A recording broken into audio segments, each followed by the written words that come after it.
Ingeta, c'est votre frère Mutanzinga Kawanja Konfumandamba et Mwana Ntsundi Yenge Mutatukemase. Ndenge balobaka Ntsangu Zakiadi vraiment et Sangoya Mawato Yaki na Congo central. Comme vous le savez, Toyaki pona ba obseko et les kaki na niveau Yakim PC. Alors, vraiment, Mutanzinga ne pouvait pas rester silencieux sans pourtant que l'on quelques mots. Alors, beaucoup de intégralité nyonso ndenge makambo elekelaki. Yango na politique na lubola nananu arrivé na biso ndenge ezalaki na scène to peut-être je dirais arrivé na biso na mort ya ime ndenge ezalaki bolanda intégralité ya arrivé na biso. Ingeta, là c'est votre frère Mutanzinga Kawandiako. Mfumandamba Mwana Ntsundi Yenge Mutatukemase.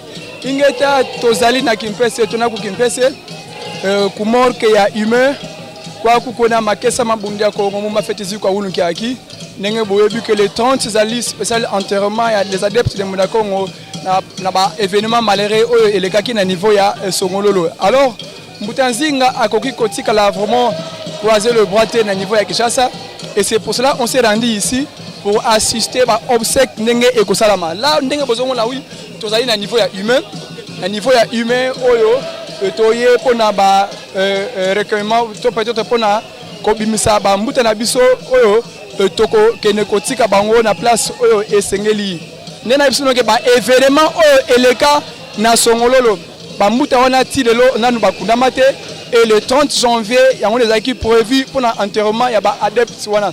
Et yango na lobi que bam ti Vito Mutanzinga akoki kotika la na Kinshasa sans pourtant se rendre na Congo central pour venir assister vraiment ba événement ndenge ekozala. Donc vous ne allez rien rater ndenge tozali donc ndenge toyeko bimisa ndenge toko nanzela et ndenge toko kunda nyonso bokozwa yango na intégralité nyonso grâce à chaîne na biso bam TV pe tokozwa ba interview ya ba grande personnalité ya bedem oyo ba ye awa vraiment ingeta bo gisala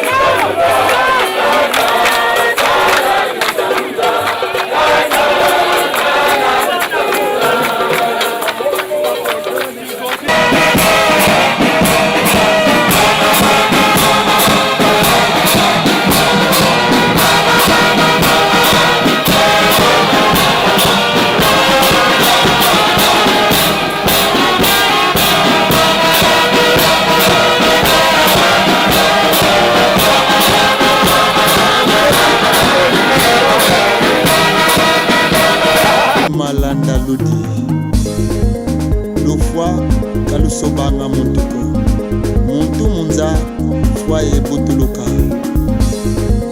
Akele Munti Aïe Zila Monsi toi c'est elle Bisa Momiya Zami Eto Kanavomia Makana Mieto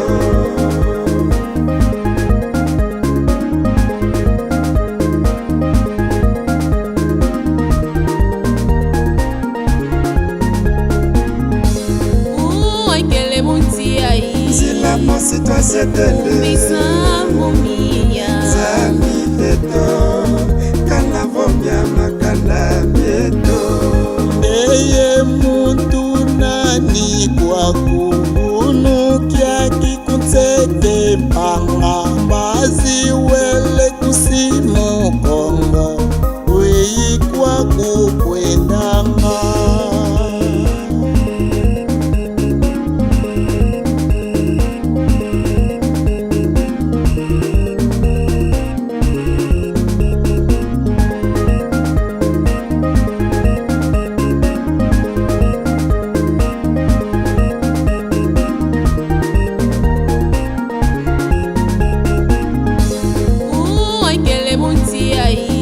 Monsi toi c'est elle Bisa Momiya Zami Eto Kanavomia Makana Mieto Beto Bantu Vava Toto Katu Fwanga Kutuko Muma Hasulu Tukwendanga langa bata.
Immobile.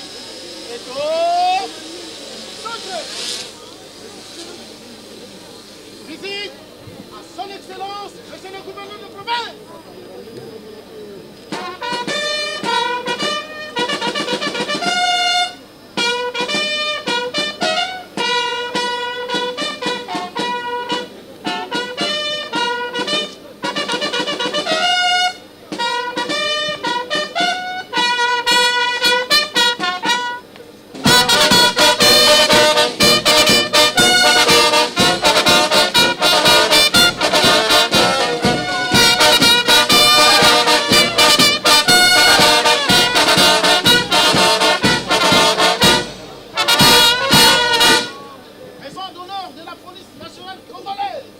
Commissariat territorial de Songololo est rangé pour vous accueillir et vous rendre les honneurs à l'occasion de la cérémonie de la sortie des corps de nos frères de Bundu Yakongo, le commandant détachement, commissaire principal Mwela Chimanga Ramadio.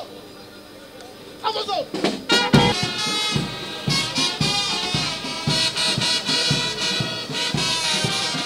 Merci beaucoup, merci.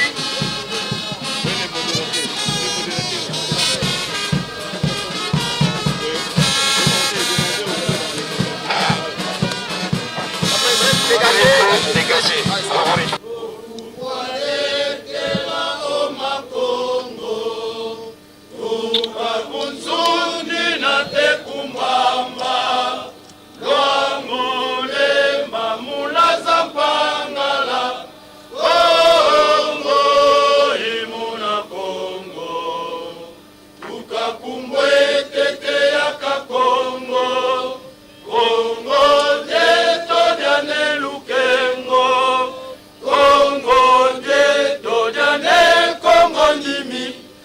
Saku nepanzu ya yanzinga yalamba kwa makuku matatu malambe Kongo okukwalekela oma Kongo. Ingeta Bolandi arrivé na biso oyo ezalaki na niveau ya humain ezali hôpital oyo ezali na Congo central processement na ville ya Kimpese.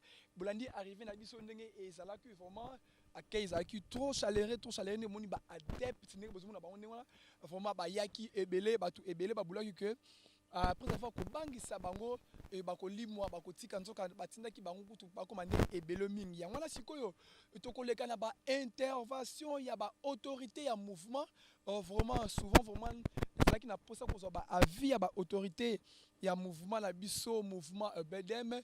Alors tokokene mbangu vraiment na ba oyo bazali ba président territorial tokokene na ba président ya ba jeunesse nazomona ba président ya ligue des jeunes bazali wana o ba wuti Kinshasa et na bandeko mususu oyo bazali awa na président territorial ya Songololo o azali Mbutantimba.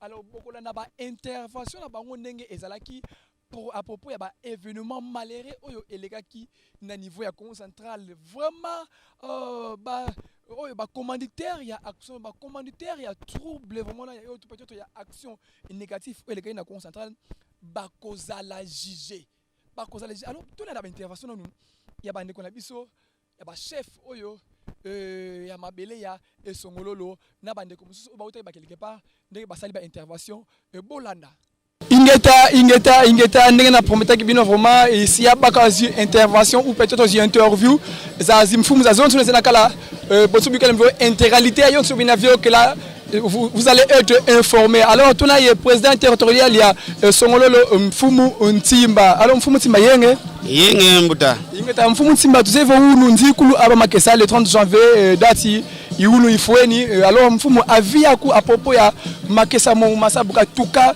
le 23 avril bwe na via ku mbo mbina menete kuisonga nkumwa mene Ntimba zaye mbo amwe la Zantsundi mononge na ntwazi wa kikai kya Songololo landila mameti manavyoka evo matata manavyoka mukabudi yeto bantu batata mananga fondwa diambu dia munwani na lunungu imbila kyoke mulunungu lutunwananga idia de ntango za zonso no tifondwa bwabu bafondwa tuka le 22 avril 2020 kabakala ku Patrico bakala kwa muvinga beti sambila kwa autour de 2h du matin bisku basala take yezi bon lance roquette bia bing na bing baiza bafonda bankaka bafa sur place les mêmes jours yina bakala 6 mais bon le reste babaka zi machette babo la force à utiliser zi machette mutona fonda bampangizeto nanga muzi réseaux sociaux droit de l'homme nanga nuzeivo zi image sena mais bukenavo notre chef de l'état son excellence Monsieur Etienne Tshisekedi Tshilombo, comme il prône l'état de droit, nous voulons que le droit puisse faire son travail, que la justice puisse faire son travail, afin que Babobe Nabasala Mambo Bakala poursuivi, Bakala arrêté. Kadi Bena, ils sont en train de circuler librement. Alors, où est l'état de droit que prône le chef de l'État? Donc, nous voulons que la justice soit faite pour ces problèmes.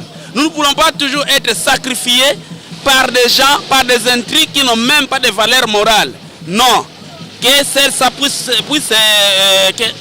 prendre fin. Tala bande basidi, bana basidi bafioti, nani fete basanza. Kabayenda kumpatu zanga nako, kabayitung sambe munduko, kanti bakala muvinga kiaou, bizifova. Mais nous le savons très bien. Chef de l'État kamba vovo bande bena bayonza babol batanu.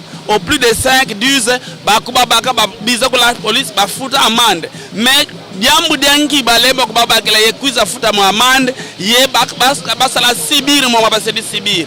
Non, c'est injuste. Nous voulons que la justice soit faite et que les familles bakala indemnisées afin que bana bo batata mana sara bénéficier avantage sama sema kadi kabira dia ko bafiti kwenda ko ingeta. Mfumu 9 mois ku morgue. 9 mois ku morgue. Est-ce que injustice tonki ici de Blaïla? Bon, 9 mois ku morgue. Kadi toi sonika mfumu zetu za vova basa la déclaration mais kaba vengi ki makimoski. De devo fumu ba ici monaka non. 9 mois c'est trop kadi bete mulu centre la bokongwe na vo muntu fuidi bina menete ka kole zikwa kadi vokazi kuluko buna kanda de tete manakala mona mpasi. Idio devo tumwele vo 9 mois c'est trop. Tumende basanga sala lunungu fumu zetu zimbeki nzengolo twazika beto kibeni idio devo babakila nzengolo un le 30 iunu kya kilaki kifweni twetizika va tena twetena ku morgue nanga loti mona zinkela zeti kotu swa donc nzikulu yana unu kyaki ozimene babima zimvumbi twete kwele zika ku 5 km kuna kwena siège ya parti evo concession ya dibundu kuna bedi kwele ziame ingeta. Allez mfumu nani beki charge est-ce que beto kibeni parti ou gouvernement? Muta beto kibeni tetu beki charge vomanka kamalenda kuiza après tuna mukulukamba mais présentement beto kibeni momanga malenda kuiza après matondo mfumu ngeti. En tout cas, Benomo Louis, vraiment intervention, il y a président Motobo Yviokele. Donc, Beto Kibeni, vraiment, Kakasima Simiza, après, mais Beto Kibeni, tout ça, dit salut qui est tout. Ingeta, Nena Ebsa Kibino, qui a une intégralité, il y a un obstacle qui est là. Et là, tu as au président, il y a Luc de Jeune, Bedem, afin de Chassa, mais à se rendre à la haute, tu as un point de vue, vraiment. Arrivé na ye awa ezali et pour na nini tokoyoka ngo na mnoko na ye fumu yenge Yenge. Ingeta mfumu batu basa sabaye ba vraiment arrivé na yo awa ezali pona nini? Ouais, to komi awa parce que to commémorer to enterrer ba makesa ba vaya makesa ba militant na biso oyo ba bomaka na Songololo le 22 avril. To sepela quitté na makambo wana et ba fa ba corps na bango efandi na mort pendant 9 mois gouvernement aboyaki kokundango. Alors, lelo lokola ba négociation ya avancé nde ba ndimi to bimisango nde toye biso jeunesse toye na mutuka mobimba donc to mobiliser côté nyonso nga nazali président Ligue des jeunes nationale donc toye pona to kunda bango dignement na honneur nyonso. Fumu, alors vraiment 9 mois, ils allaient qui négligence, sabotage ton niveau 9 mois à niveau mort que vraiment buta. Faut que BDM Ubundu dia Congo eza mouvement oyo ezolinga mais ma changement. Alors partout au changement ngare kota batu ba résister na changement ba linga ka mouvement wana te. Né salaki que d'abord notre président national Nemwanda Nsemi Yemoko azalaki menacé puis arrêté chasser. Alors badepte na ye ba bomaki ba boyaki kokunda bango nde sali 9 mois. Nde lokola ba négociation bandi moni ba ouverture bandi nde bandi bito kunda bango. Alors fumu vraiment ba faute des troubles là, est-ce que vous allez poursuivre ou comment? Est-ce que tu tika gagner wana? Alors biso oyo tozali kosala ezali légal. Au moment opportun batu nyonso oyo bakufa pona lit oyo BDM na Bunduda Congo mené ba kozala juger. Toko la Moussaba dossier nyons sur la justice au moment opportun. Vraiment maintenant Mfumu, c'est le président de Ligue des jeunes et BDM Kinshasa. Je suis le président national, je suis le président de Ligue des jeunes nationale. Okay. Donc partout où on parle BDM, la jeunesse c'est moi. Vraiment matondo Mfumu. Merci. Ingeta kaka ndenge na prometa kibino ke boko raté action mon côté. Là nous sommes ensemble avec le président territorial il y a Seke Banza Bosubulise Ilusa sur le Congo. Avant de prendre la parole, il va se présenter. Pasteur Thomas Zaya, il n'a ni wana vantola eno. Mfumu yenge mbuta muntu. Ingeta mfumu kwa kutuzi kubwani ingyansa mu peut-être be ava bakampova ukisansa pasi nkango kuzaya. Ngeta boso fuke seba kulubeto mwana nkongi songa kaka vantala sampangizandi teklo bakampova mono weno mwana pangi ntekolo mfumu kumbwa mbuta nguvulu ngudi vulu na makuku ntinu sediame vulu mutsundi mono ngana fuma ko ntinu mwana nchundi ntekolo bisinumbu yenge keno fulu bwesu tulana kamulo kula kyaki. Ngeta mfumu avia ku peut-être participation comme obseki avia ku boye ni na propos ya samu wao. Tuna mulutu mula mfumu wetu Mwanda Nsemi tumoya tanduki akiwa filusoka bakulu mukutulu akisa mutezo leke kula Kongo letu mukinkole kansi masakre masala makusongololo makesa mafua bana bakongo bavondwa mukondo kwa bila kaba yenda munketonganiko kaba yiba kimakanganiko kasimuzo lonti mambi lwa mavanga manza yayi ni batomba mukubavonda mutomba kusasa lukia tumwa ni Mwanda Nsemi mvindu idina yandivo 9 mois basidi mulundu lukiazi mvumbi mkumorge 9 mois mwani folu yalo tibaka manjimu mudesele mudia mudiodo idina kalombele kwa beto makesa yeba Kongo babo twatelema mutomba zika mpangizeto kabalendi bodi la kunjwa kilundu kazi mvumbi ko kali tona kandada bantu yetona pena leader yemfumu binde mene mukutuma yevanga diambu se mudiodo tutuma mene lutu mula mfumu eto twisidi muzika pangizeto muluzi tulwa lo musonga munza ya mvimba vo katuzolele dia kazi injustice envers les bakongoko kadi yao kwandi mode ordre yiba fuila parce que mfuma beto wa manga zi injustice envers les bakongo bu toi ça déclarer mama nata mambu matomba zimfuilu. Alors la lutte continue tout est là kalutu mula mfume to kaka nous tous derrière notre grand leader Mwanda Nsemi, c'est lui le commandant suprême ya Nkangwa Kongo. Donc tu va muzitisa lumbuki akika nlongo ke kaziama menga bana ba Kongo matengu na mukondo kwa bila mudiamu da tomba mambote makanda da Kongo devanga tata nzambe muzaya. Mais président, il paraît toi là na muzi information ba bakamba fo non les adeptes de Muda Congo se préparer pour chasser tous les mingizi là et bakala yeminkele bitanzi biloise bingi bakuta ça de la lumbu qui n'a gagné à le 23 parce que mon pimpa ya le 22 bakuba vonda. Alors il paraît que bakala déjà ibi bakuta ça de la muso mingizi est-ce que ça moi quel ka vol vous. Mais mon nom est président territorial ya Tsekembanja. Moi je suis le président de Bundu la Maya littérature de Tsekembanja. beto toi kanga nzila vakinza mvoete katwa kala na intention ya mbiko me toi vangla mo sono mu dénoncer ma vanga ma tombe mambi meti fio kamunchi yayi ma injustice fio kamukandi te beto ba Congo beto katwena na makani mambi komunchi yayi mais le problème en est que la République démocratique du Congo, nous vivons dans un état qui regroupe plusieurs tribus. Donc un état, moi na ba Congo, moi na ba Ngala, moi na ba Luba. Nous sommes contre personne, ni contre personne. Mais ce que nous demandons, il faut que Beto Babo Banaba Makanda mena muchi ayi tout se retrouver. Kani kadi kanda ba Luba bena chato bakambongo. Mu bakambongo bisalo bana tomba. Ba Congo bena chato bakambongo. Mu bakambongo bisalo bana tomba. Bangala bena chato bakambongo. Mu bakambongo bisalo bana tomba. Pilama aussi pe Beto pe kwa kuku tuena chato bakambongo, mu bakambongo bisalo tuna tomba.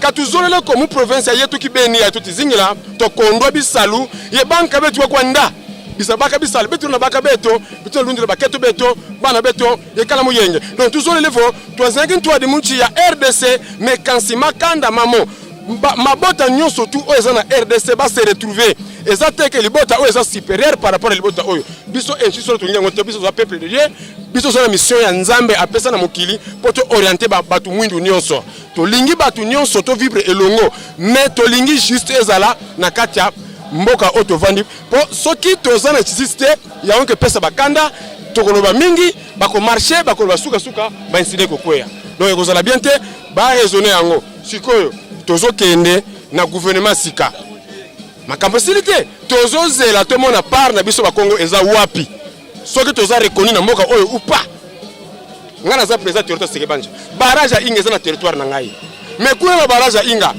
bana na ngai territoire basala kuna te ba village na ngai territoire za na courante finalement ma biso to pesa mbele o bacha barrage ya inga mais soko tali secteur oyo za na barrage ya inga mboka moko te za na courant quelle mauvaise foi ba eyandro pesa mbele wana jusqu'à présent bazwaka mbongo na bango te o ba pesa mabelo na barrage inga est-ce que tozana mboka oyo ba Congo soit te biso te tolingi kima ezala mais bango pe baluka kimia donc to gérer mboka ensemble to boyiba injustice ya pamba ngai tala na jeune na sa voix utile za brigade je suis mu Congo de sang propre lina fumukimbangu je suis disciple propre ne mon ensemi ateka biso mabulute po tuzobomba batu mais ateka biso mabele nzamba pesi bino bo batele yango po nyonso oboko bika nango ezala mbele wana mais on nzamba pesi biso yango to bika nango batu muso yango to lo baté ekomi problème soto tomboli mungongo ekomi problème siko to lingi voie pacifique to kabola richesse ya mboka équitablement chaque peuple bangala baluba baswahili ba Congo ba se retrouver na mboka oyo pokimia ezala.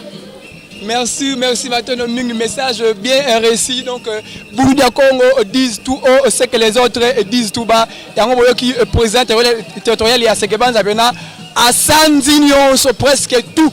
Donc, il faut équitable, il faut équilibre géopolitique, sinon en tout cas, parce que tout le monde est événement, parce que ce qui se répète, en tout cas, Wabu nsia konda mboma buna kimbangala ngeta bonso bobo matondo pesa tutonele ingeta ndenge na prometa qui vraiment beaucoup raté événement mon côté immense mon côté et là nous sommes avec un cadre de parti qui va se présenter demain parce que vous savez la qualité du Congo avant de prendre des paroles la personne devait se présenter et c'est pour cela je vais nakotia micro na ngai pour que à se présenter et Mbuta Yenge Mbuta ingeta Mbuta tomonio awa tukuti awa na ba obsèque ya ba adepte ya Bunya Congo oyo ba boma bango depuis le 22 avril vraiment avina yo ezali ndenge peut-être avant avi on se présenter pour que bande ko pasola na baye bayo ingeta ngai naza ndeko na bino Patrick Ngoma Ngambu nazali chargé ya relations extérieures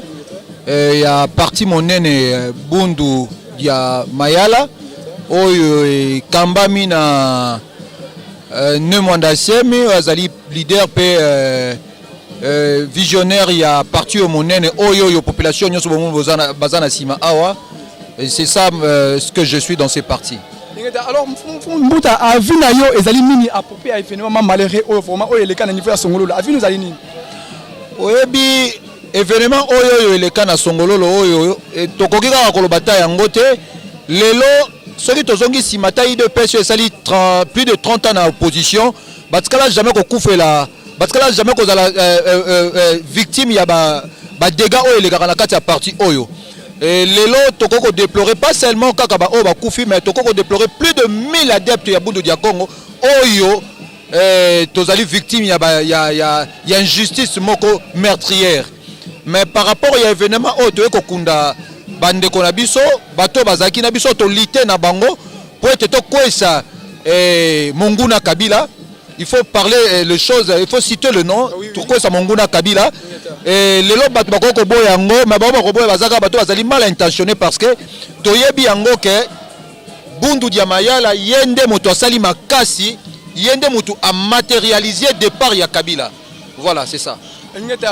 Alors vraiment, est-ce que faut les troubles poursuivi ou comment? Parce que tous comprennent des personnes, ils ont moins confusion, tout le monde dans la radio. Oh non, vous savez, flou est-ce que faut les troubles poursuivi ou comment? Mon cher ami, il y a eu mort d'homme, il y a eu mort d'homme. Ces gens-là ne seront pas impunis. Il y a eu mort d'homme. C'est un grand parti qui incarne des intellectuels. Et il y a la justice dans ce pays. Et si la justice de ce pays cherche à minimiser le fait, il y a la justice internationale.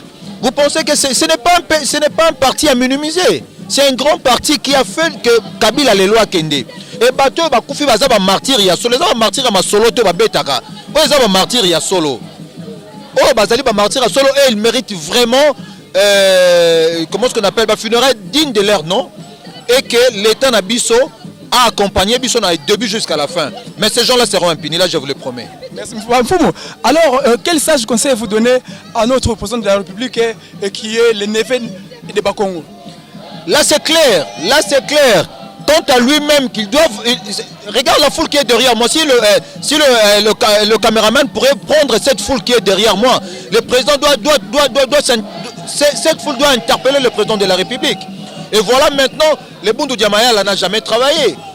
Et je pense qu'avec ces gouvernements de l'Union sacrée, j'aimerais mieux que le Congo central reprenne sa place, que cette injustice soit mise de côté, que cette injustice que le Congo central a toujours subie, qu'elle soit un peu de côté. Nous voulons entrer dans l'exercice, nous voulons travailler ensemble avec le président et nous apportons notre soutien total alors, total. En tout cas, merci chef. Merci Mingi, merci. Ingeta bampangisa membuto za bandu kaka ndenge na prometa qui vient vraiment beaucoup raté événement à mon côté. Et là nous sommes avec un cadre de la fondation Ngudianza qui va donner son avis par rapport à l'événement oyo ezoko déroulé na Kimpese oyo tokene ko kuna bango vers Songololo. Alors chef bonjour. Bonjour Mpangi, boni. Kimezali chef to kuti yo awa vraiment a finalement ezali nini pour l'événement oyo eleka le 22 avril au assassinat d'adepte ya Congo. Votre avis par rapport à l'événement? Ezali sango ya mawapo na biso nyonso. Toza na pasi ya kokabola na bandeko na biso ya BDM na komona ke bandeko na biso bakende mpona losambo bakufaki mokolo yango. Yango toye awa kokabola mawa na bandeko biso ya BDM parce que ezwi ndeko na biso ya BDM ezwi ndeko na biso mokongo toza biso na biso. Tokoya parce que tona mawa na mitema toregrete nanu ke basali bambula ebele na morgue mpona kokunda bango. Nzambe asali kiyoko kokunda bango alors toye tokobola mawa na bandeko na bango na bandeko na biso na kombo ya maman de Petit Ngudianza oyo azali empêché mais il chose vrai que tolekaki pankaka mpo ayebisa ye ke délégation ozala awa donc toye azokola mawa na bandeko na biso ya BDM tolela na bango ensemble. Chef identité na yo kombo en plus ozoko occuper poste nini na fondation oyo ya Ngudianza? Nazali coordonnateur ya activité ya fondation Ngudianza kombo na ngai maître Tati Makashi. Nazali donc coordonnateur ya fondation Ngudianza. Voilà ba fonction na ngai. Vraiment esengo makasi vraiment tozaki nango na koyamba yo na chaîne na biso. Merci mingi ndeko na ngai. Ingeta Mpangizame bonso kaka ndenge na prometa qui bien vraiment beaucoup raté immense mon côté événement mon côté et là nous sommes ensemble avec le président territorial il y a Louozi Mbutama Devo mais comme vous le savez la culture du Congo avant de prendre la parole il devait se présenter donc c'est là Thomas Zaya nani wana valu hati lwa Mbuta yenge yenge mutamuntu ingeta mfumu ukisatsa mpasi nkango kuzaya ngeta nkumbwa membutalu mfwankenda mademvo mfumu ndamba mwana ndamba ntekolwa kinkumba yenge mutatu kya mase yenge yena president territorial ya territoire ya Luozi ngeta mfumu walo tukumweni kwa kuku à propos ya enterrement ya Makesa Meto Mavondwa le 22 avril mfumu en tout cas avia kumusa muwa evo mu evenema ya ibwena bon mudi antete tuena ye sentiment ya douleur parce que 15 ya bampangize to bavondwa mu okale kwako kwa luyalu yenate unu kiaki kizeiko resultats enquête bozenina mais beto tukatugidi kuluozi en tout cas tuizidi plus de 150 ya bampangi ya ba élément ba 90 ya minkengi tuizidi musa participer mu événement ya parce que yena grand événement et à la fois et mudia bampangi zetu ba futukisa tuizidi kuluziku mais à la fois musonga bunene bwa parti yetu bedem musonga bunene bwa mfumu wetu mfumu Mwanda Nsemi nidodo tuizidi kwako ina mfumu me justice to bajar ya ba action ya mbapla yayi ngempe ku territoire ku mema vioka suite que yambote ka yakala ko est-ce que vous êtes sûr que justice ya sala sala musamwa na baba écoutez Mutanzinga mon frère j'en ai déjà très mal c'est-à-dire que ces histoires se sont répétées plusieurs fois et le gouvernement nous considère, sinon nous considérer comme des animaux. C'est comme ça, on nous tue comme il veut. Nous avons décidé, ça ne peut plus se répéter, mon frère. Rien ne va plus se répéter. Sinon, alors, on va entrer à la chasse de zones de non originaires. Nous allons nous prendre en charge. En tout cas, nous sommes prêts à sacrifier tout. Nos femmes et tout ce que nous faisons comme service et autres. Nous allons entrer dans les maquis pour vraiment nous soutenir, pour nous prendre en charge. Mampila yai kwa luya lutotilomba vonda ye vonda kuntandu kabavanga ngamoko mu province abaku mais toujours bedem bundu dia Congo bukatele mene muzi injustice zibetivanga mu konso ntangu beto tukabambi tufeti vondwa mambo moma mafeti manisa ye mudia mapangi baba vonda batata basalazi enquête qui dit vos bobo bavanga boba Monica ye baba kabitumbu muda famille zozo bika famille zozo asiwa dédommagé sinon alors en tout cas manakuiza kafoti ya beto diaga. Alors mfumu, raison pour laquelle peut-être tout le monde a vos formations à Zibéré Rouge, c'est pour se prendre en charge, c'est pour préparer par rapport aux injustices ou comment? Non et les bérets rouges existent déjà. C'est un service de non-minkengi qui nous aide dans toutes nos manifestations. Donc, manifestations en passi, zakiese, ba ukalaka bakala. Mais, vos mampila yayi manatatamana. En tout cas, benaba bakubama muvutula ndinda. Heureusement, et mfumweto veni modordre. Fumweto veni modordre bukenavo fidélité au guide fumweto yani tu wilanga kaza ici tuizidi kumafua twazika bampangize to mukalme sinon lumbuka unu nankaki kutumana kamboteko mais tutambudi kadi mfumweto tu veni lutumu tu binda mene lusadila donc mambu mampila ya mafeti manisa yelu ya lukabaka responsabilité zandi beto katuna bibuluku. Alors, quel sage conseil vous avez pour le président Félix qui est le neveu de Bakongo? Quel sage conseil vous avez? Baluba. Les Baluba d'abord sont très proches de Bakongo.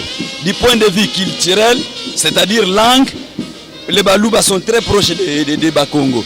Yeba ubu kenavo bampangi zeto, bana bankazi beto. Qui m'a tilomba kwa président de la République? Kaksa collaborer na mfumu wetu ne Mwanda Nsemi mamoma kafeti vanga kuba Kongo kalendi lutane Mwanda Nsemi ko kafeti lutila munzila ne Mwanda Nsemi kadi beto yani kaka tufeti wila yani kaka tutuma mananga manque de respect kwa ne Mwanda Nsemi c'est nous chosifier nous tous isavo kisalubu na kakilendi tomako tuzolele tunakunsa accompagner vonkala sani ya biza inakala inatatamana na mfumu wetu ne monde ensemi. Matondo mfumu. Et là, le président de la jeunesse de Louosi, vraiment, c'est qui ça l'a présenté, Yannick Beni, peut-être nous, on a fait l'erreur quelque part, Mfumu Yenge. Yenge est un Mfumu. Yenge est un Mfumu qui sont en Passinka, Ngouakouzaya et votre poste. Yenge est un bon sobu dina fou yantiti eto. Mwana nkonga vaka kabaka mpova ukisonga nga. Idi na mono kumbwame ne ukakila mayala. Fumu nsundi mwana makaba. Yenge mutatike mase. Alors, poste Yakumu BDM, quel poste est Yakumu? Ngena président Ligue des jeunes, BDM pour territoire Louzi. Peut-être Afia Kuyansamu et Avilum qui a en tout cas, Tona Beni Maniongo, Landila Misamu, Bonsoba Kadila, Kanayaki Akiko, Bonto Tatamfumu président territorial Louzi, Meniki Sunzula.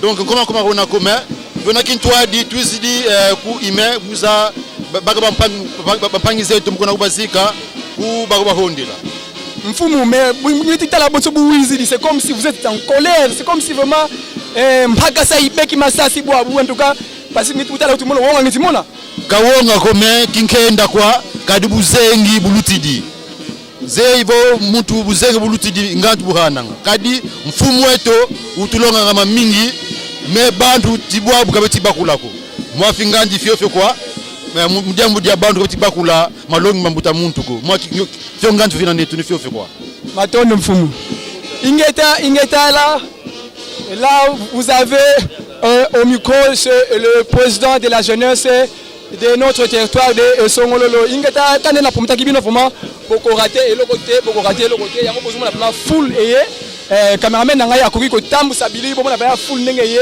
pour vous faire voir que l'honorable Mfumu Mwandansemi c'est un leader charismatique de Benakongo, c'est un leader de Benakongo ingeta.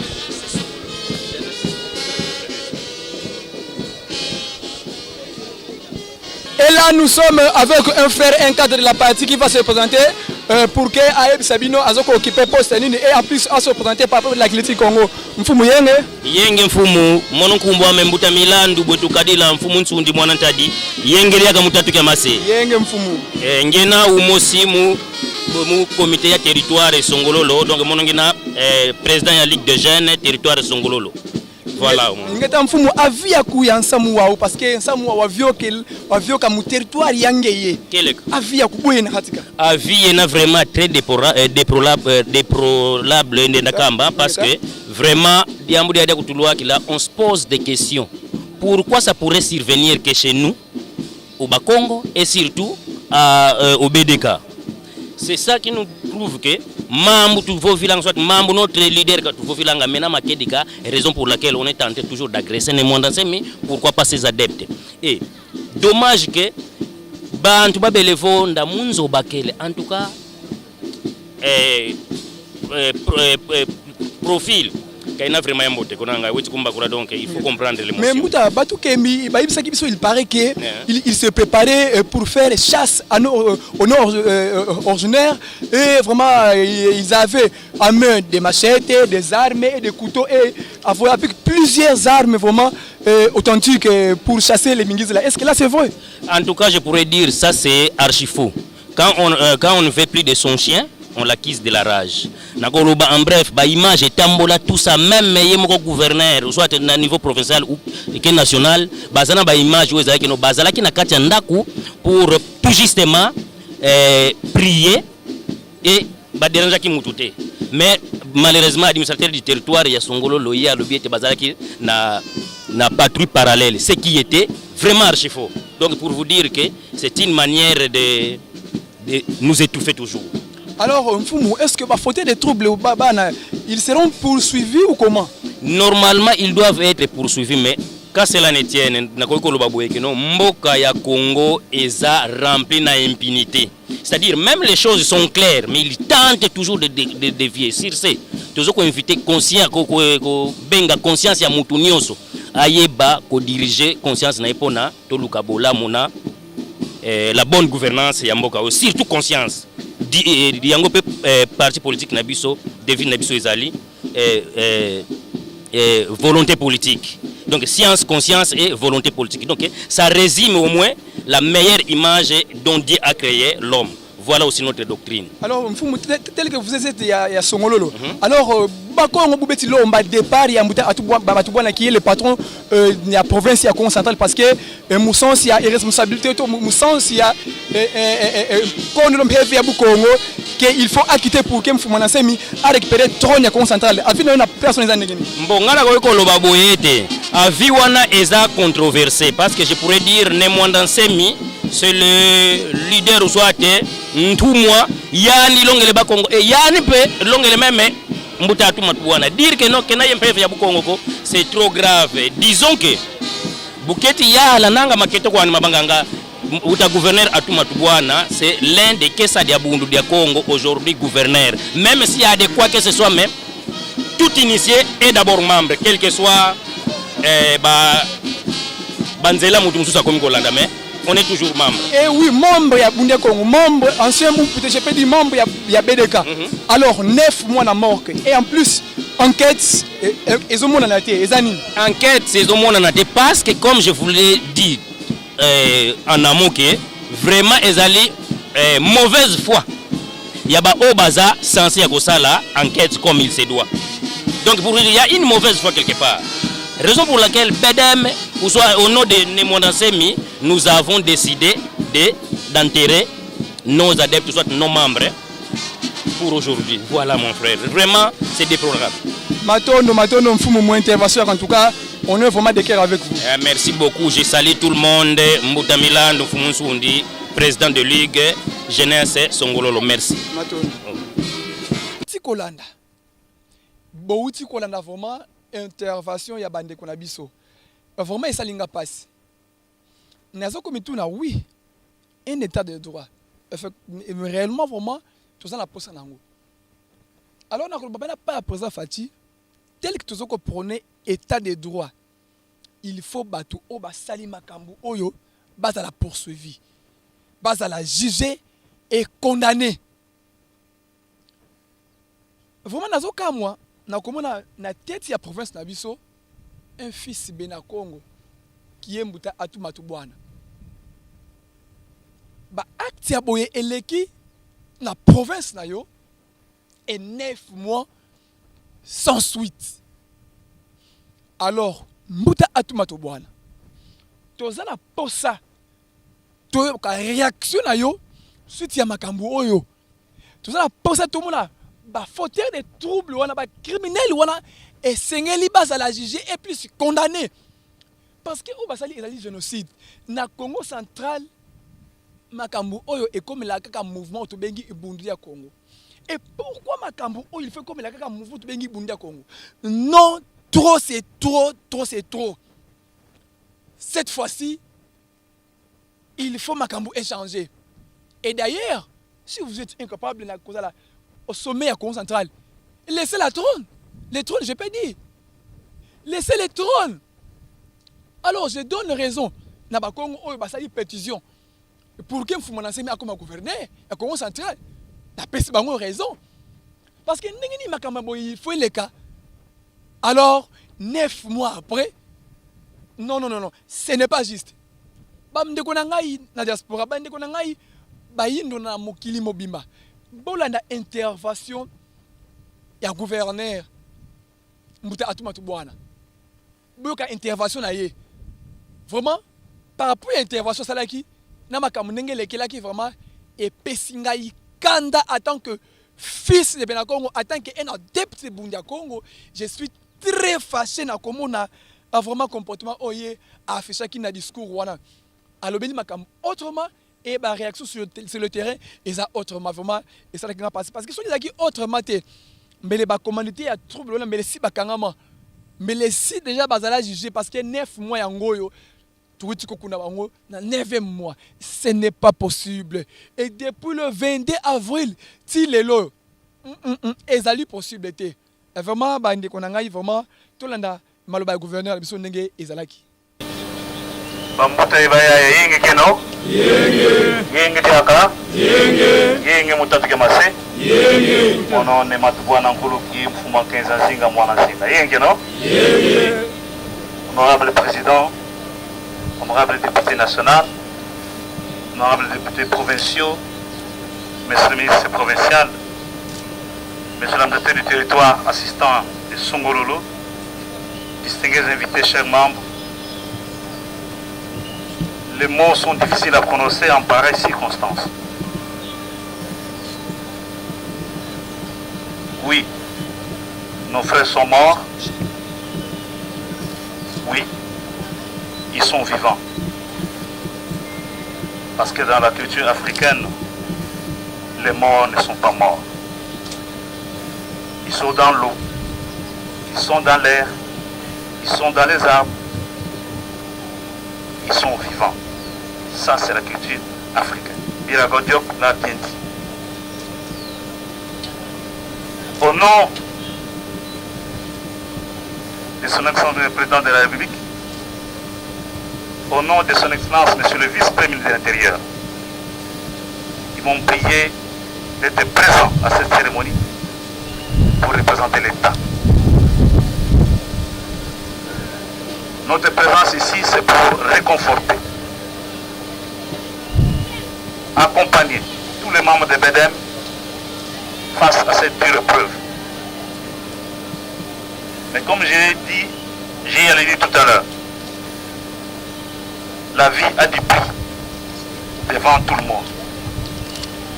La vie a de l'importance devant tout le monde. Nous sommes dans un état de droit prôné par le chef de l'État.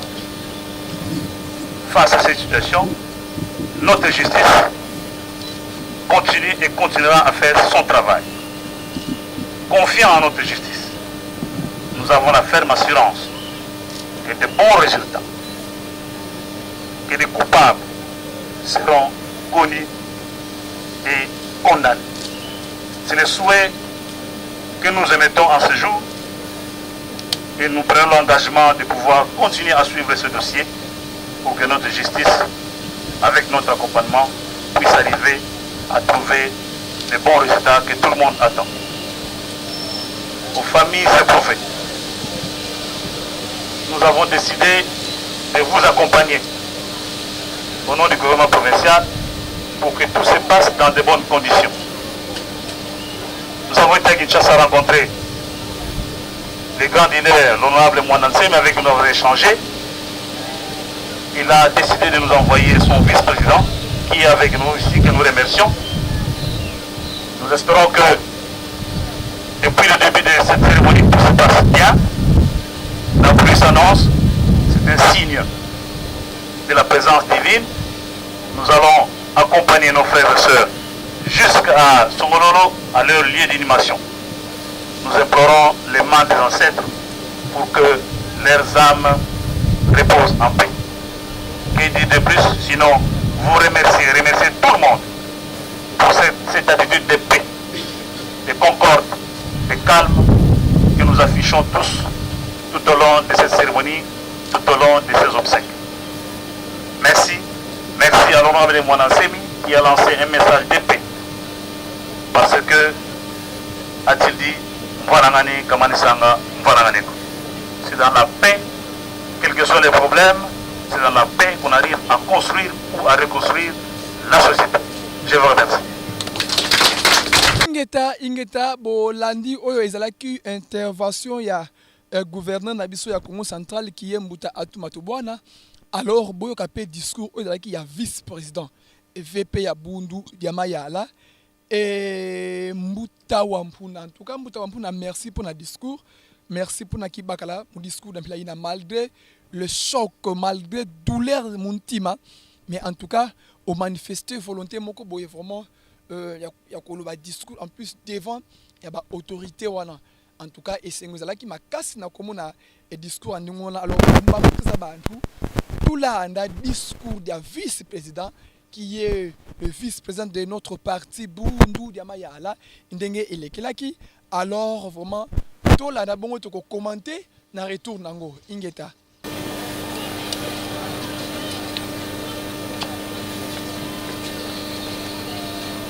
Ingeta Kumbwame ne wampuna nsosani. Ngudiame vili vile la mpanga. Sediame mulu vile la kindamba. Idina mone mwe mpanga ndamba. Bambute bayaya yenge keno. Yenge diaka. Yenge mutatu jamase. Tondele. Je suis M. Wampuna Nsosani, le vice-président du parti politique Bundu Diamayala, cher à l'honorable Mwandansemi. De prime abord, nous remercions son Excellence M. Félix Antoine Tshisekedi Tshilombo, chef de l'État.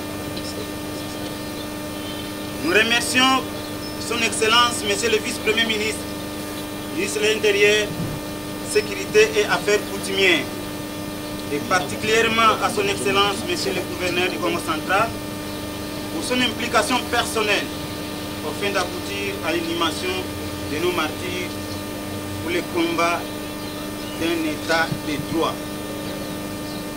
Nous remercions l'honorable président de l'Assemblée provinciale et nous remercions aussi toutes personnes qui nous ont assistés à aboutir à cette cérémonie. Aujourd'hui, pour certains, nous plairons et nous inhumons les 15 membres à vie. Et ceux qui sont morts pour la simple raison qu'ils sont membres de Bundu Diamayala.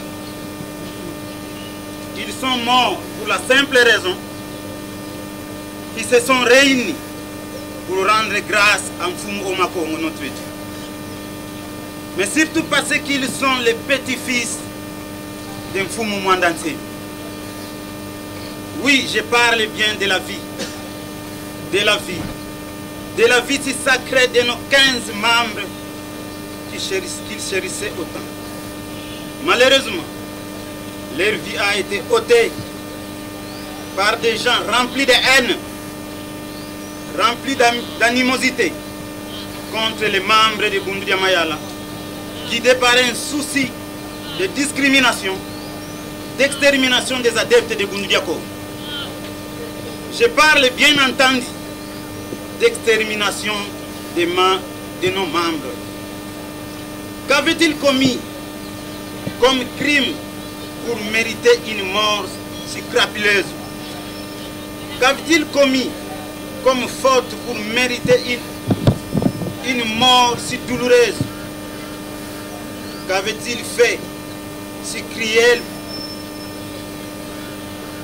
pour les séparer impitoyablement de leurs femmes, de leurs enfants qui sont aujourd'hui devenus des veuves et des orphelins? Peuple de la résistance, parents d'Afrique, de rendre une justice équitable, égalitaire à toutes les communautés composant notre pays. Les adeptes de Mfumu Mwandansemi que nous sommes avons connu depuis 1995 de Luozi à Kinshasa, de Kinshasa à Djela, plusieurs massacres sans que les auteurs de ces massacres ne puissent être inquiétés par la justice. Pendant des décennies, nous comptons des milliers de morts. Nous posons la question de savoir si ne sommes-nous pas des humains comme les autres Congolais pour bénéficier de la même protection de la vie, de l'égalité de tout devant la loi. On peut nous écraser comme des fourmis sans aucune personne ni aucune ONG des droits de l'homme ne puisse hausser les tons pour demander ne serait-ce qu'une simple justice ne soit faite pour les pauvres victimes que nous sommes. Peuple de la résistance, parents d'Afrique, à l'ère de l'union sacrée de la nation prônée par son Excellence M. Félix Antoine Tshisekedi Tshilombo, président de la République et chef de l'État, il nous est permis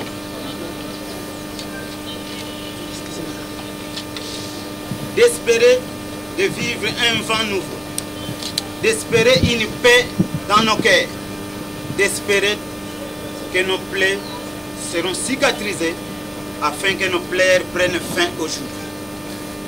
Nous espérons aussi que le vent nouveau soufflé par l'union sacrée de la nation ne sera pas une douche froide pour nous, le peuple de la résistance, les parents de l'Afrique, ayant payé un lourd tribut de notre engagement pour un état de droit, pour le bien-être de toutes les communautés congolaises, sans exception ni discrimination.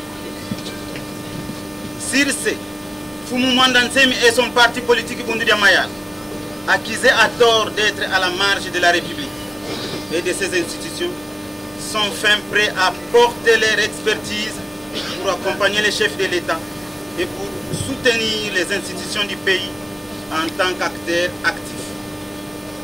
Aussi, nous profitons de ce triste événement de communion avec nos morts et pour informer publiquement son Excellence, Monsieur le Président de la République, en sa qualité de garant des institutions de la République, que nos 46 membres qui étaient en détention à la prison de Bandung, récemment transférés en Ndolo, sont toujours en prison alors qu'ils ont fait déjà 10 mois de détention préventive. En cette occasion douloureuse, nous sollicitons son implication personnelle afin que tous nos membres condamnés injustement, détenus illégalement tant à Ndolo, à la prison de Makala, qu'Ambanza Ngungu soient libérés dans un bref délai, étant donné qu'ils sont tous malades suite à la malnutrition sévère et aux infections de toutes sortes. Aujourd'hui, en pleurant nos membres assassinés froidement à Songololo, nous pleurons aussi nos membres qui sont tombés au palais royal de Mfumu Mwandansemi, à Kisante, à Boma et à Mwanda. Et nous profitons de l'occasion pour rappeler à l'État congolais que nous sommes des Congolais comme les autres, que nous sommes des humains comme les autres. À ce titre, nous avons droit à la vie, à la liberté de pensée, de religion, de rassemblement sans que nous ne soyons à tout moment victimes de massacres, d'un traitement discriminatoire et candidat à la mort. À nos frères, aujourd'hui sans souffle de vie, Boutazabandu, nous célébrons votre vie et non votre mort, car Luena moyo kumbanza vele la kulwena. Pangi zeto, Luenda Muyenge, Kongo d'Antama Lusisidi, Kongo d'Ampalu Nakuzalbuana. Aux veuves et aux orphelins, nous sommes de cœur avec vous. Nous sommes votre consolation. Que cet événement soit pour vous et pour nous un début d'une ère nouvelle entre vous et Bundudia Mayala. Vive le grand maître Mwandansemi Mukulu Moyo, notre président national. Vive Bundudia Mayala, les partis panafricanistes d'avant-garde. Ingeta, Ibobo. Mon nom est Jean-Claude Bouemba Luzamba. Mwana Matama Congo. Ngudia Muno. Kutila na Wembo. Sedia Muno. Tout d'abord, mes condoléances à tout le monde. Je croyais en 2008, quand je suis allé à Vanga pour aller enterrer nos frères de Bundudia Congo, en 2008, je croyais que la fin était là. Je pleurais comme un gosse, parce que c'était pour la première fois de ma vie d'avoir 6 corps en train d'être enterrés, dont un sourd-muet. Moutankasi était là, Moutamasangana. Et tout ce monde était là et ils m'ont soutenu. Quelques années après, nous retrouvions encore face à nos 15 frères morts. Personne ne peut l'accepter. Parce que l'avenir d'un pays dépend de sa jeunesse. Nous sortons tous de quelque part et nous ne savons pas notre vie. que nous ne savons pas notre fin. C'est pour cela que la République a besoin de ses filles, de ses enfants, de ses garçons, de ses jeunes, pour que demain, qu'ils puissent venir nous rassembler. J'ose croire, et je demande aux ancêtres, au Bissimbi, au Bankoulou, que ce genre de scène ne se répète plus dans ces pays tant que nous serons vivants, parce que c'est triste. C'est triste.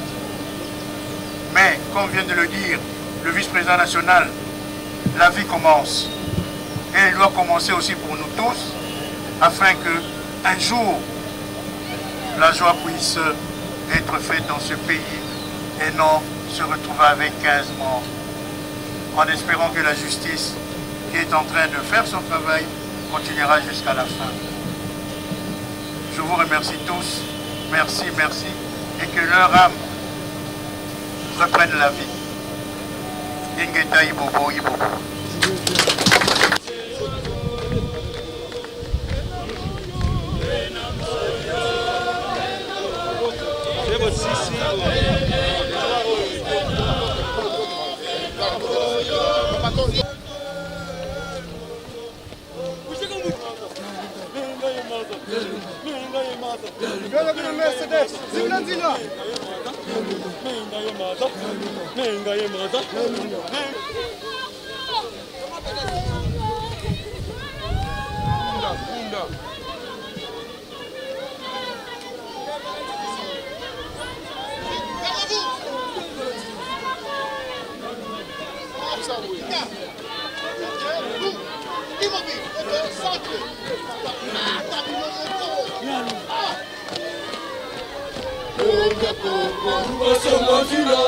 Ekiponza kutanga kamuyituko yoye.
Sidi Père Zimpangi, tata, petit frère et consort, mvita ya ino ananga Bundu dia Mayala, yena mvita italanga Congo, bena Congo, yena mvita italanga ba intérêt communautaire, mfumo Mwanda Nsemi, wakal malongi mamonso no makatuva ananga, watusonga anga diambu edi, muntango independance ya tona musoswa, bakongo kabanwani na mbongo ko, bakongo banwani na mintoto miau, idina munjili ya mfumo Mwanda Nsemi, mvita za zozi tunatanga, mo espace ya Congo Central, yena mutani na mintoto mieto, kadizozo izena zintilu luza bakulu betu,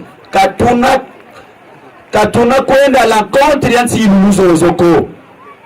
Donc bayaya bambutaza bantu makanda ma vidi sisi mpangi zetu kunyoya kwa ntima jena beni dia biza kaditwe na bantu twabedi na ufulu kimosi twadidi na ufulu kimosi twakundani na uchintuadi c'est normal mpasi munsi ya ntima mesilo pa kusa mvita ya ilwa nuananga imweni swati bampangi zetu avantage yena yemvita ya hii kutadidi bama kesa mabundu ya Kongo nzolele kulusi ya misavo totsifutu sada boyo matondo mamingi kuma kesa mamvimba muvutu la pour être présent avec nous mon manifestation ya hii et mon discipline il est ça observer. Je voudrais que discipline ya hii continue kadi yina ya bedi message en fumo Mwanda Nsemi il dit na tu vutu la matondo mamingi parce que le vutu du présent mon message en fumo Mwanda Nsemi et vous avez observé cette discipline et continuez avec cette discipline. Mon manifestation même vimba masidi soit activités en vimba sidi même muzi activités en taka sidi comme toi lanzila. Pour ce qui concerne les autorités politico-administratives, nous vous remercions tous pour votre présence, tous pour votre implication personnelle pour la réussite de cette cérémonie. Mais je voudrais seulement souligner un aspect. Bundu dia Mayala qui défend les intérêts communautaires, ce sont des intérêts aussi qui vous concernent. Je voudrais souligner un point, que nous collaborons comme les souhaits que nous avions toujours manifestés avec notre partenaire ADFAT, Alliance des démocrates fascistes, pour soutenir les actions du chef de l'État. Je voudrais qu'avec cette collaboration, que nous luttons ensemble. Plus jamais les massacres que nous avions toujours connus dans le cadre de Bundu dia Congo.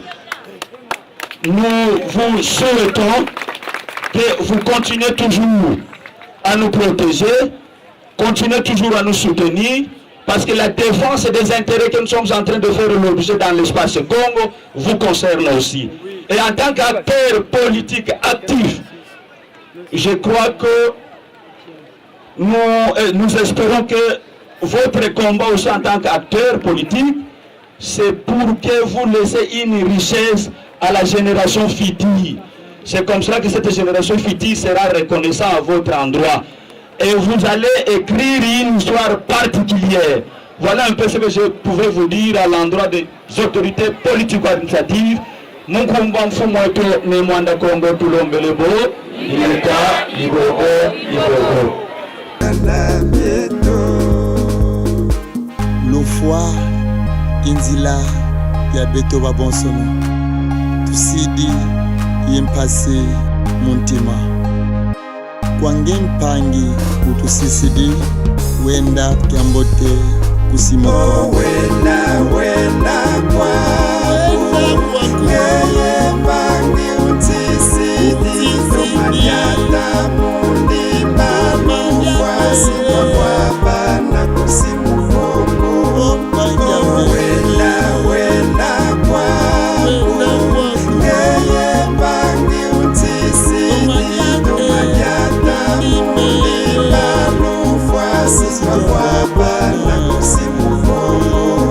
Lufwa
lwa bakampanye te kunkotesa muzunga Kentil Luzandi kusimu Kongo Luiza Bazenga Nsinga Memyo Nyakinkole Uyandi Munkumbwa Mfumweto Nemwanda Kongo Tulongelebo Ingeta Ibobo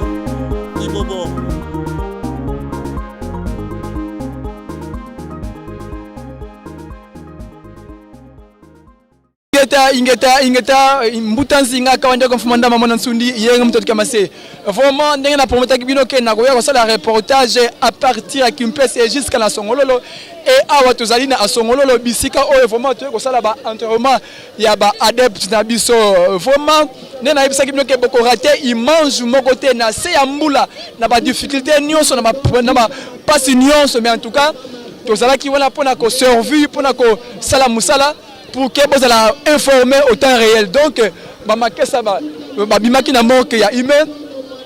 To biemeli to sali ba manifestation nenge zalaka to sali ba cérémonie nenge zalaka après manque ya email et zo ki transport zo ki kinzela et kititi na niveau ya Songololo ozomona biso na kata Songololo et ba mbuta na biso ba eko pundama isika o bozo komona makambo ezo kolekela. Donc vraiment to sali de cœur na bino vraiment botika bandeko oyo ba perdre ba famille o ba perdre bato na bango vraiment botika bango ndenge wana te na kosenga na bino oyo bozali libanda ya mboka bozali de partout dans le monde oyo vraiment bozali ba adepte ya bundu ya Congo oyo bozali peut-être ba membre ya Bukongo oyo bozali ba bena Congo vraiment na kosenga vraiment un geste de soutien na bandeko na biso oyo ba perdre ba cher ya ba famille na bango parce que batiki bana batiki basi batiki ba famille ba bandeko ebele o ba misusu bazaki ba likundi ya famille a misusu bazaki donc talaka ya parents na famille et bana batikali moi si atikali vraiment na kosenga la bino vraiment soutien la bino total ezala vraiment ezala parce que en tout cas plus rien ne sera comme avant cette fois-ci to ko e ko sala susu na ndenge ezala kate ba biso ba o to perdre ba parents na makambo oyo malgré to bénéficier qui na ba makambo na te mais cette fois-ci na ba o ba perdre ba bana o ba perdre ba parents na bango na baso ba perdre ba mbali na bango en tout cas na kosenga il faut to soutenir bango to sunga bango biso ba mtivi to lobby vraiment to sala soutenir biso na ba ndenge nyonso pour que vraiment bolamu ezala biso to kosenga pa la bino contribution na bino ezala vraiment na ba famille oyo euti ko perdre j'espère bozongo la biso tozali vraiment na Songololo na Congo central processus na Songololo yango na bozongo la ki vraiment batu aza ebele o ba ko assister scène ya enterrement peut-être manifestation oyo très douloureux ezo ko choquer mingi alors toko zwata interview ata ya mutu moko ata mutu mi balé vraiment ba yebisa biso vraiment tokende vraiment to soit interview ta mutu moko maman bonjour c'est possible vraiment na mikono biso par rapport à événement ndenge lesquels même qui Congo même lingala même français même anglais ça dit pas non par rapport il y a